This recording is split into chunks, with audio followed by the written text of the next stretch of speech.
islands of the Bahamas. ZNS Network presents The Bahamas Tonight.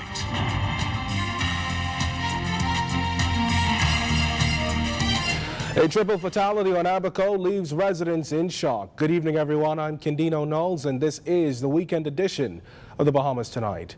Investigations continue into a triple fatality on the island of Abaco last night, which authorities say happened on SC Boodle Highway. We're told the accident was a head-on collision involving the drivers of a Honda Civic and a Cadillac. Police say two males ages 18 and 17 were in one of the cars, and two females ages 22 and 21 were in the other. Police, as well as medical and emergency teams, rushed to the scene. However, we're told that the two women and one of the men died as a result of their injuries. We spoke with a relative of one of the victims who wants to remain anonymous. When I got on scene this morning, they already extracted one of the young lady from the car. My grannies actually was still pinned in the car, and there was a passenger as well pinned to the car behind her. I think my grannies had already succumbed to injury at the site. And the young man, we had to wait for the emergency team to get in, and I think they had to use the jaws of life or something to get him out of the car. And they then proceeded to the Cooperstown Clinic with him. Then I think it took them some 2 to 3 hours after that to cut for the jaws of life to get my grannies out of the car. After that, everyone proceeded to the Cooperstown Clinic, where they had the other two young men and the other young lady.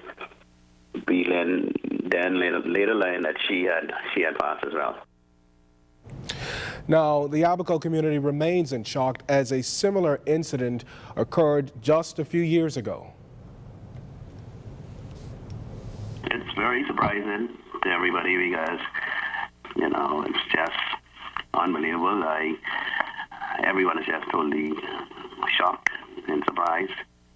You know, this is kind of reminiscent of another incident that has happened in 2009. And I think we lost like three of our young men from the Blackwood area. And it was right around the same time in November. And something like that happened.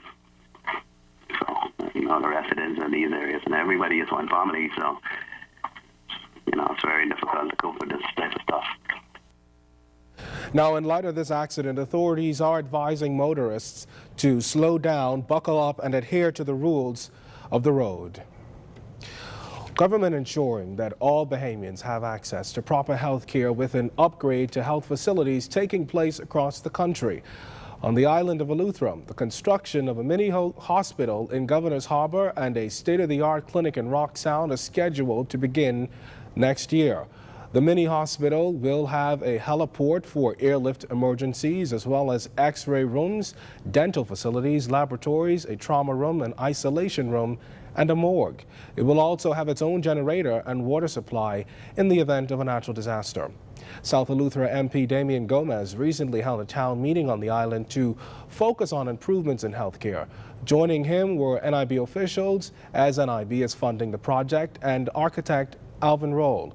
The multi-million-dollar health facility upgrade is expected to eliminate some of the current healthcare challenges facing that community. Well, stakeholders in the tourism industry expecting a robust holiday season this year. Tourism Minister Obi Bulchcombe says as we head into Thanksgiving and the Christmas holidays, things are looking bright. Looking pretty good. We understand that Thanksgiving, the numbers are up. We're going to have some good numbers for this Thanksgiving. And of course, we're going to end the year very strong. So we feel good. We've seen a rebound, but not good enough for me. You know, I always believe that 8 to 9% increase is not good. We're trying to get up growth of 2.4% over the next year or so. That will take our numbers up significantly. That will ensure that we're doing well, not only here in the capital, but all throughout the country. The tourism minister noted that efforts are also being made to ensure the entire country benefits from the increase in visitors during the holidays. Meantime, the Ministry of Tourism is expected to launch a number of initiatives early next year in order to assist small hotels. We are introducing, you're going to see early next year, a web page and a booking engine that we will ensure that the small hotels get more business. And beyond that, we're also including a yield management or an inventory management program, because we want to make sure that we're getting a return on the investment. So what's the yield from the investment? So we want to make sure we manage that properly. By doing that, to do that, you have to manage the inventory. So we're going to be introducing some new approaches that we hope will take effect January 1st. We had some meetings earlier this week with our marketing people and our promotional people and our advertising people, all of which have come with some dynamic plans that we're very excited about. Well, since the straw market opened some time ago, vendors have not been silent about what they call a number of inefficiencies which they say make it difficult to work. But the new Straw Market Authority is moving quickly to address those problems. When the new straw market opened earlier this year, some vendors expressed concerns about its layout. They claimed the facility lacked proper ventilation. But Straw Market Authority Chairman Ron Pinder says that issue is currently being addressed. Very, very shortly, we will also install ceiling fans throughout the system to improve the airflow in the building, because the warm temperature in the building is a challenge to us, particularly during the summer months. Mr. Pinder says when he and his team took office back in July, the market did not have adequate seating. That has also since been corrected. We have a few more benches to install to the exterior of the building to make for a more welcoming, uncomfortable environment. The authority has also brought in live entertainment to make the atmosphere down at the Bay Street Market more inviting. And with 4 display booths recently converted to concession stands, Mr. Pinder says tourists and locals alike can now access just about everything they want in the market. Food is being sold in the market, food and drinks. And what we have seen as a result of the benches and the concession stands is that patrons tend to stay in the market longer because they can shop, they can eat, they can relax. The chairman insists that correcting all the other inefficiencies will be an ongoing process. Coming up, a jolly weekend for a jolly bunch. That story and more in a moment.